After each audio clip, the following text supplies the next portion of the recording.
it's going to be Execration up against Stars Boba. So I'll open that up for you. Execration versus Stars Boba. This is one of the two games of theirs that we're going to look at.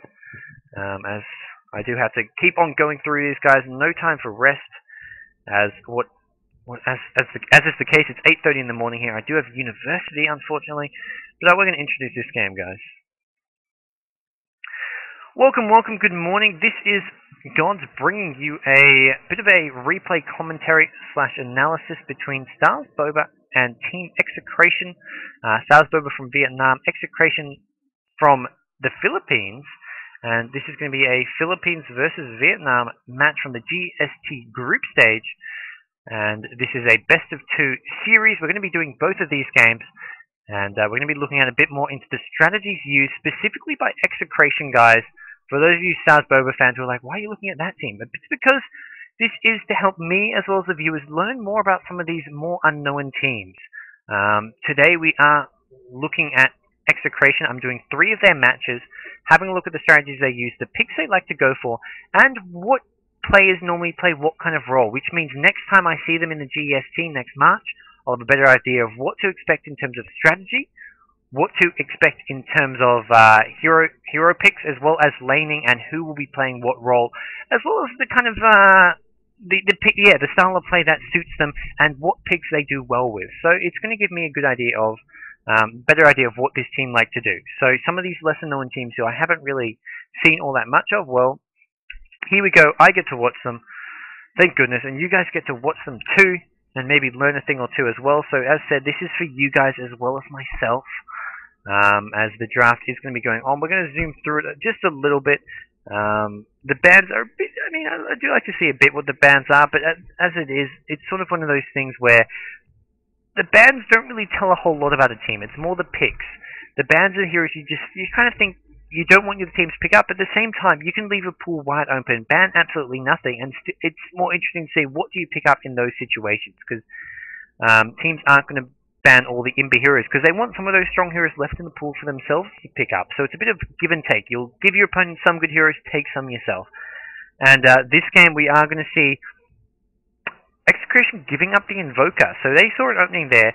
They said, okay, there's a few heroes in the pool that we want to use that suit our style, and it's the ESM Windrunner here. So these are 2 heroes that we also see Mineski picking up a lot. So definitely as a fellow Filipino team, Execration do probably pick up quite a bit from Mineski, and are probably, I don't know whether you could say they're role models, or they're definitely teams that practice a lot together. They play each other more than anyone because they do play in local LAN tournaments that these other Southeast Asian teams don't compete in, just within the Philippines. So these 2 teams play against each other a lot, and it's no surprise that we're going to see similar picks and play coming from the 2 teams.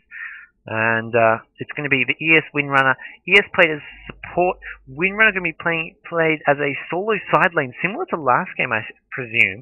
So already we're seeing a bit of a trend with Execration going for an early Windrunner pick once again. And they're going to be saying that's a hero that they want to round off their lineups with. And they do 3rd pick that Crystal Maiden. So they're just picking up their supports early on. Last game they did have a very unusual tri-lane with the Keeper of the Light and the Ruby and Assassin as the 2 supports, but this game we're going to see more standard sort of metagame feeling picks. They're not going to go for the Keeper of the Light and the Ruby and Assassin. They're going to go for that CM and ES. I think what would happen this is my prediction, guys. We didn't see the draft from last game, but what I'm guessing happened is that they picked up the Windrunner, the DK, with their early picks, meaning that the support heroes they had to pick up later on in the draft, so their preferred support heroes, maybe the ES, the CM, weren't actually in the pool, which meant they had to go for something a bit more unconventional, and that was that strange tri-lane you saw with the NA, the Keeper of the Light, and the Naga Siren. This game, a lot more standard. It will be a CM ES support. Windrunner probably soloing that side lane, and Omni Knight as either a solo hero or a farmer is going to be their 4th pick, but Stars Boba on the other side, I can't just entirely focus on Execration, had picked up some unusual heroes of their own. The Invoker 1st pick, nothing out of the ordinary there. Lich and Weaver picked up with the 2nd and 3rd pick. A bit surprised to see a Weaver being picked up. It is a hero that has fallen out of fashion. And then we see Terrorblade and Vengeful Spirit being picked up. So a high physical damage team for Stars Boba, as they do have that Terror Blade being picked up. One of those heroes that can take down towers really quickly with that Metamorph and Illusions. And when you combine that with a Vengeful Spirit with the minus armor as well as the plus damage aura, well, you have got a serious amount of right-click damage. And that's going to be what Stars Boba looks to do. But most interestingly, we've got a Templar Assassin being last picked. Doc 8D, the DK from last game, who played their solo mid last game. This game going to be playing the Templar Assassin solo mid. So Doc appears to be this sort of Execration main solo mid player. As we do see bottom lane, we've got Nike, sorry, no, not Nike, Nivek. We're going to call him Nike from now on. Playing that Windrunner. I believe it's the same Windrunner from the last game. I can't actually quite remember who was playing those roles, guys. Shame on me. Kabuti, the Naga Siren from last game, going to be on that Omni Knight, being played as a farmer in top lane. So it looks to be a CM Omni Knight at top. Earthshaker once again warding near this bottom lane. We saw last game the Nerubian Assassin doing a similar thing where he'd go down bottom to start off with, ward at bottom, block the pull, I believe that blocks the pull at least, and then head towards that top lane. And this game, ES may actually stay at bottom. Is he going to go top? They could be running dual lanes. So it looks like Execration showing that they aren't just a one-trick pony. They're not going to only run that trial lane. This game, it's dual lanes. So ES is going to be helping protect this Windrunner, and I think it's because they're up against a tri lane of their own. They know they can't send a solo bottom hero against a tri lane because it'll get absolutely demolished. And what you saw last game when they did the Windrunner solo was it was against a Shadow Demon Sada lane that couldn't kill the Windrunner. This Vengeful Spirit Lich tri lane has a lot more killing power and definitely could be used to shut down a Windrunner. And top lane, CM and Omni Knight, well, that can do some serious damage and harass. You see Weaver being constantly harassed, forced away from the lane, and as a result, well, Weaver not going to be farming all that well at this top lane, I imagine. Omni Knight using an early heal there just to keep him alive. Mid lane is the Invoker versus Templar Assassin lane. This is not a very common matchup, for sure, but Invoker going for early Exhort, which is not something you would too often see. But definitely a lane where Invokers should win this lane regardless of what build he goes, whether he goes for an Exhort build or whether it's just a typical Quaz Wex build using the early game Cold Snap and then using the Tornado EMP. So definitely an interesting mid lane. Bottom lane is the... Going to see aggression coming out from Stars Boba here, and it looks like they are just going to look to be defensive. ES trading hits a bit there. Needs to be careful as well, looks like someone should go down here. Do they have a stun? Vengeful Spirit trying to block, needs 3 more mana. I believe it's 110 mana that you need. And wow, if VS had that stun, definitely one of those two heroes would have gone down. But Execration maybe knew that. They're probably keeping track of the mana on this Vengeful Spirit, knew he had no stun. And as a result, didn't mind playing a bit aggressive, not so much aggressive, but didn't mind playing a bit more risky in terms of positioning, as this time they will back off. Down goes the Terrorblade Metamorph, and Lich still just level 1, doesn't actually have a Nova. And it's going to be Vengeful Spirit who gets harassed down, and maybe we're going to have to see a salve here. Lich probably going to have to use up that salve to heal the Vengeful Spirit, otherwise he's going to have to go back to base to heal up, and definitely not what you want from your tri lane. This is, when you're tri lane against dual lane, you're not meant to be taking much damage. You're meant to be controlling the lane, not really letting your opponents farm on that much. And there we're going to see Lich hits level 2. The Nova comes down, but Windrunner will have that Windrun up. And I just don't think they can actually kill the Windrunner at this point, especially when ES has those fissures there as well. Fissures all 3, and Lich and... Wow, Lich and ES both get very, very low, and it's actually going to be Windrunner picking up the first blood attempt. Sunstrike. Oof. Rekka saw an opening there, misses it, and we almost see another kill being picked up on Vengeful Spirit as Execration playing very, very close and scary Dota almost, as they could have lost a few there. Yes, you saw that barely, narrowly missing that Sunstrike, but they picked up the first blood. So this dual lane is working out well, and you can see why they want to do that. ES timed that Fisher, waited for the last second to actually use it, and Archie, wow, Archie goes down. That's the Vengeful Spirit. I believe Vengeful Spirit just suicided, is my guess. We're just seeing Vengeful Spirit suiciding to neutrals because when you're red HP in lane, rather than walking all the way home, then walking all the way back to lane, it's quicker just to suicide to neutrals after you've spent all your gold. So make sure you're not losing any gold, and then suicide to neutrals, and you get back to Fountain quicker. You're all healed up, and you can come leave. So it's actually quicker to suicide to neutrals sometimes than walk back to base. And we're going to see Lich coming out with some harassing, actually harassing the ES. So both these heroes are getting very low here. They have got that bottle. They're actually going to share it between the two heroes. So Bottle Crow going to be used to help both these heroes in lane spam a bit more. And that's going to allow Execration to really stay in this bottom lane. This is the power of Bottle Crow. You can fight a strong lane with a weaker lane using Bottle Crow. And it's going to give them a lot more spam to work with. It means they can regen their HP and mana. And top lane, wow, Omni Knight picks up a solo kill on the Weaver. So the Omni Knight of Kabuki playing very aggressive, but finds, surprised to see it, finds the Weaver. Weaver is spelled with the Shikuchi giving him max movement speed. Wouldn't normally expect the kill to be taken there. As mid lane we see Doc 24 CS to Invoker's 16. So Templar Assassin out CSing an Exort Invoker, and that is the opposite of what you'd expect. Invoker is hard enough to lane against as it is to begin with, but an Exort Invoker where you get bonus damage, I wouldn't say it's harder to lane against, but it's harder to last hit against. The Quas Invoker is hard to lane against because he can use that Cold Snap on you, but when he has plus 30 damage, suddenly how do you last hit? As we do see CM and Weaver trading harass at top lane. This is hard for Weaver. He can't really go in because of that Omni Knight heal. Omni Knight uses a heal on himself, and that means, I believe, CM going to be in a bit of trouble here. Actually, no, Popsy nukes, and with the repel, CM actually gets a kill in return. So, Execration, I think this is something we're seeing now in a few of the, well, in last game and this game, both at bottom and top lane, is that they have great control over their heroes. They know kind of their limits, basically. They are constantly surviving on red HP. We are going to see them get a kill, basically trade kills at bottom lane. The ES trading his life for the kill there, which the Windrunner did get, and they got the kill before the ES went down, meaning ES actually got some XP for it, as Windrunner needs to be careful. Oh, that Crow. The Terrorblade does do quite a bit of damage in that Metamorph form, so you need to be careful. And this is, once again, Execration. All three lanes they're farming in. You see 33 CS at top, Templar Assassin with 29 at mid, and Windrunner with, I spoke too soon. Windrunner with only 6 CS at bottom, so Windrunner not really farming, but has got 2 kills. So Execration, while not farming in all three lanes, they're farming in 2 of the lanes. They're winning top lane convincingly.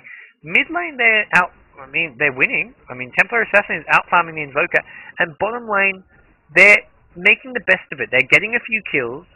They're getting some farm, but not much. They've only got 7 CS on Windrunner, but Terrorblade hasn't been farming all that much, only has 18 CS. And here we are going to see Windrunner forced to use that Windrun to escape, but the bottle has just been brought back, and that's going to allow him to heal up. Or maybe not, as the Terrorblade does some serious right-click damage, needs one more right-click. Doesn't look like Yuna's going to get it, and is going to have to back off. And that Bottle Crow kept him alive, as now we see him in trouble. Is there a shackle or a power shot? Yes, there is. And he's going to go down. So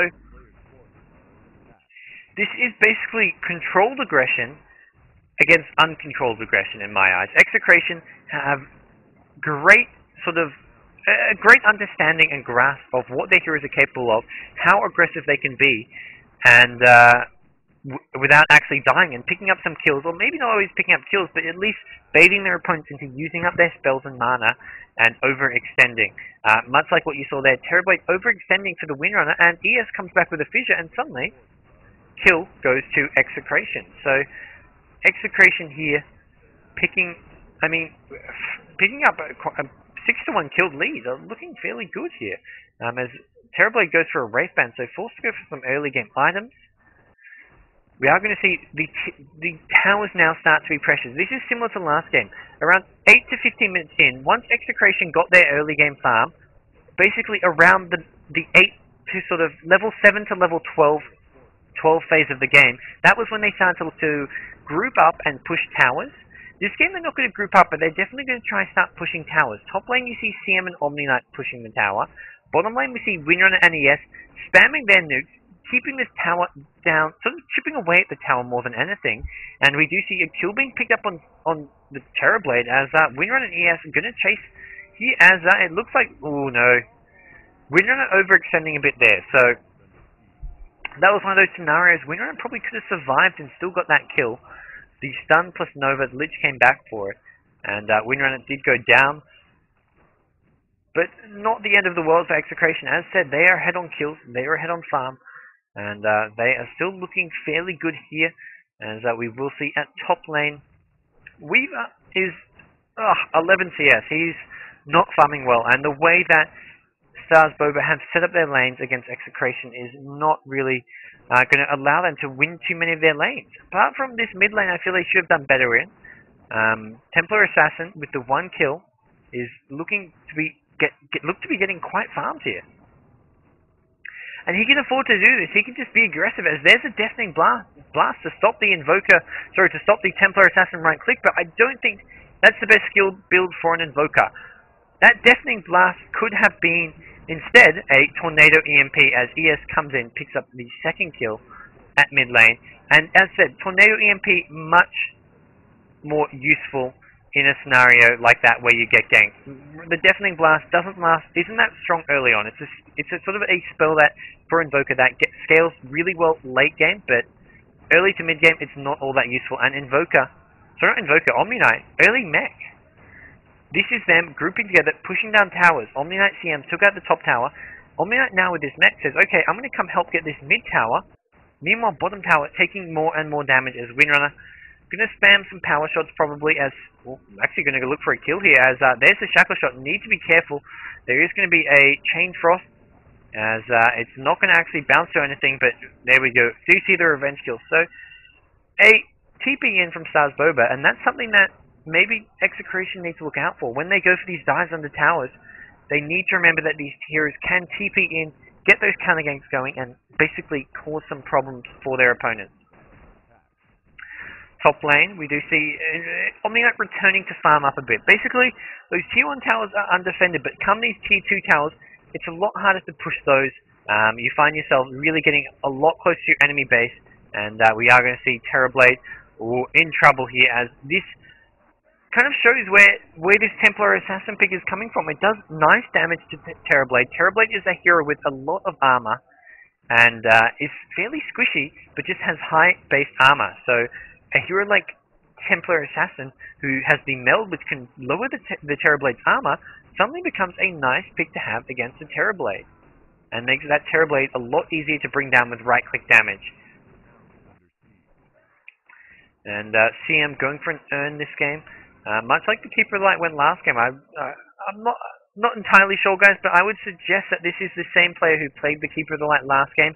ES is the same player who played that Nerubian Assassin last game. And we are going to be seeing a bit more aggression coming out here as well. That Fissure plus heal instantly killed a full HP Weaver. This is once again Execration using these high burst damage nukes, and that is kind of the style of play they like to use. And Omni Knight playing very aggressively here, but as said, this is controlled aggression. They know they've got these spells up.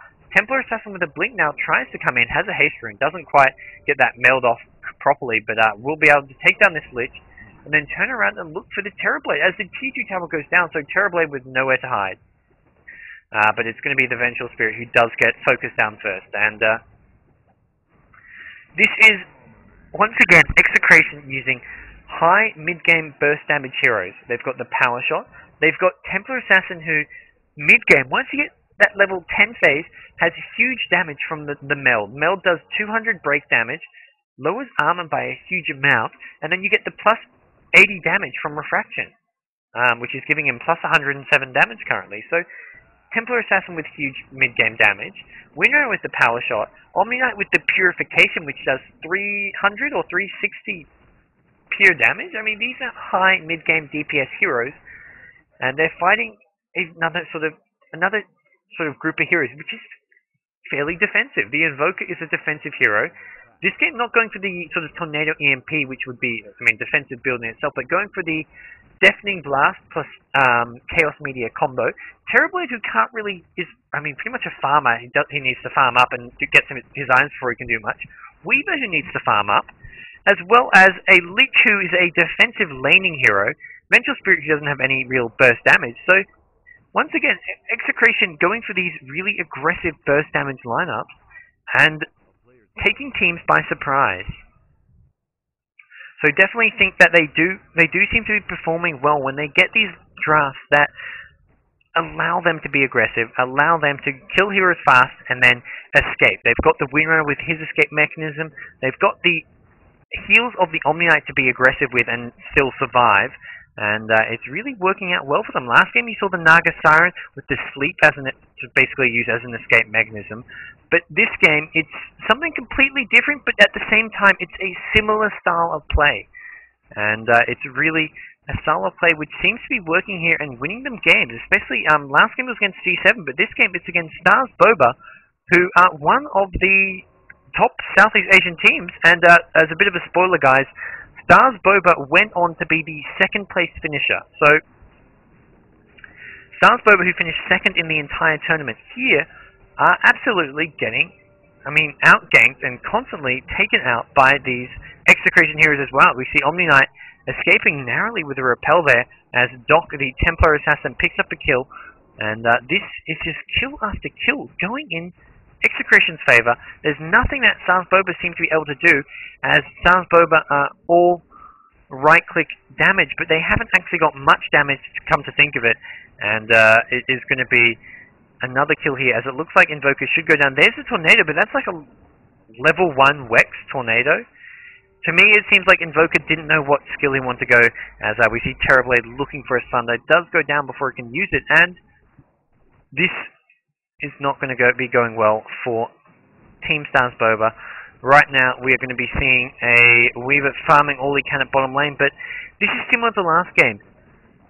15, 60 minutes in, what do Stars Boba heroes have? Absolutely nothing. Lich with boots and wand, Weaver with boots and wand and Massey. Vengeful Spirit doesn't even have boots at this point. Terrorblade just has boots, Wraith Bands and a magic wand. And there we see the Lich going down. And finally the Invoker has an Urn, boots and wand. So the entire Stars Boba team is under-farmed and under-leveled. Once again, looking at the levels, we see Stars Boba highest level 10. And they've got heroes from level 6, 7, 8, 9, and 10. Looking at Execration, they've heroes at level 12, level 13. Their lowest is level 9. So they've got a big level advantage, a big farm advantage.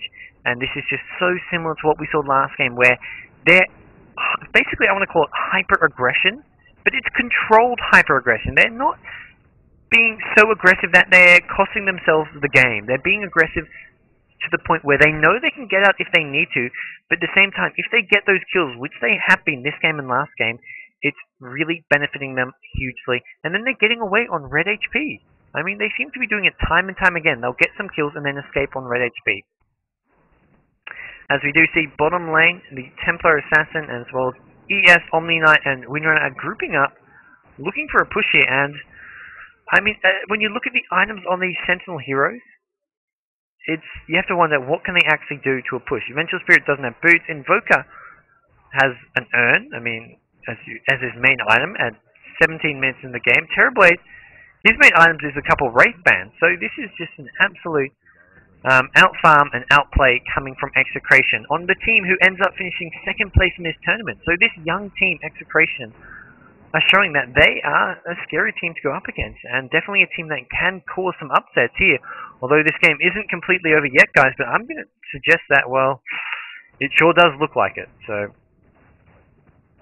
the Templar Assassin blinking in, picks up a kill, and here we do see the escape mechanisms I'm talking about.